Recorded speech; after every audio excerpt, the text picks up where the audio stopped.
नमस्कार. आज आम्ही काय बनवणार आहोत? काय बनवणार आहे? वडापाव. सगळ्यांच्या आवडीचा वडापाव. तर चला मग बघूया. हे बघा, आता आमची वडापावची तयारी झाली आहे. हे आहेत बटाटे, त्यासाठी वडापावसाठी कांदा, इथे कढीपत्ता, इथे हिरवीगार अशी कोथिंबीर, हे अद्रक लसूण आणि हिरवी मिरचीची पेस्ट, आणि हे आहे हिरव्या मिरच्या जे वडापाव सोबत तळायच्या आहेत. आणि इकडे प्रतीक्षा बेसन पीठ कालवते वडापावसाठी.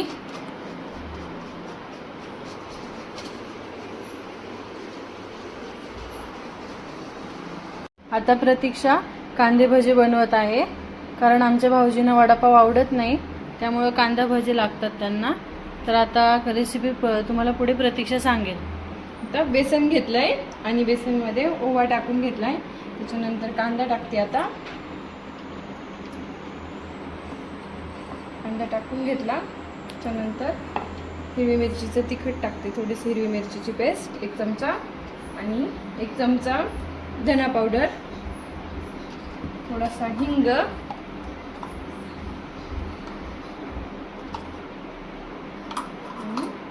आणि कोथिंबीर. आणि आता हे घेते मिक्स करून. ही प्रतीक्षाची रोजची ड्युटी आहे. ज्या दिवशी आमच्या घरी वडापाव असतो ना, त्या दिवशी तिला नेहमी कांदा भजी बनवावं लागतात भाऊजींसाठी. हे बघा, आता आम्ही वडापाव सोबत 2 चटण्या बनवलेल्या आहे.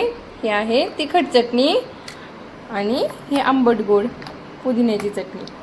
आता स्नेहाताई वडापावसाठी मसाला बनवत आहे.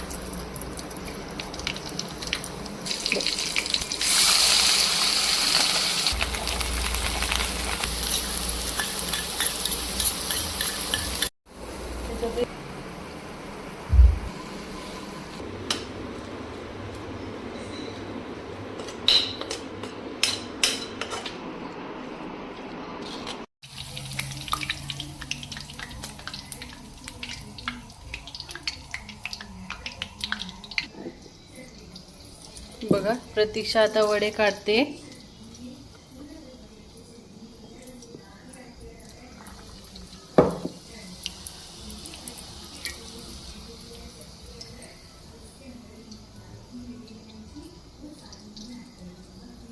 गरम गरम वडापाव तयार होईन आता.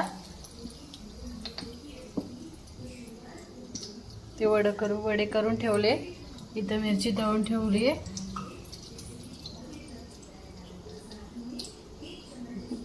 आता गरम गरम वडापाव बनवतोय, त्यामुळे आता खूप भूक लागली आम्हाला सर्वांना. तर आता तुम्हाला दाखवतो पुढे. तुम्ही पण या वडापाव खायला.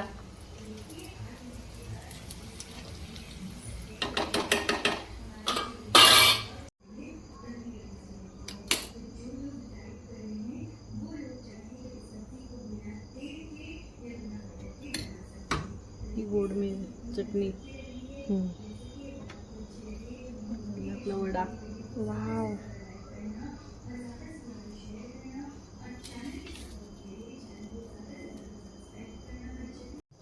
हे बघा, आमचा वडापाव रेडी झालाय आता खाण्यासाठी. आणि ही तिखट तिखट मिरची. आणि आता आम्ही खाणार आहे. रेडी.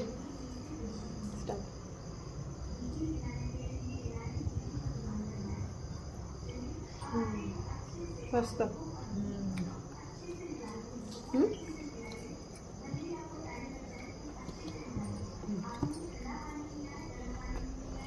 मस्त झालाय.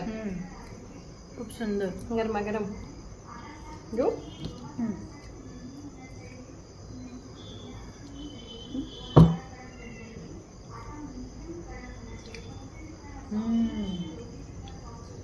चटणीमुळे मस्त लागतं. तिखट, गोड, आंबट सर्व चव एकदम एकसाथ. छान.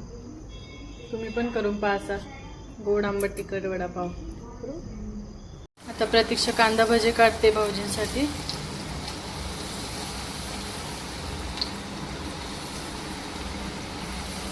आमचे कांदा भजी आता रेडी झाले आणि आता आम्ही खाणार आहे.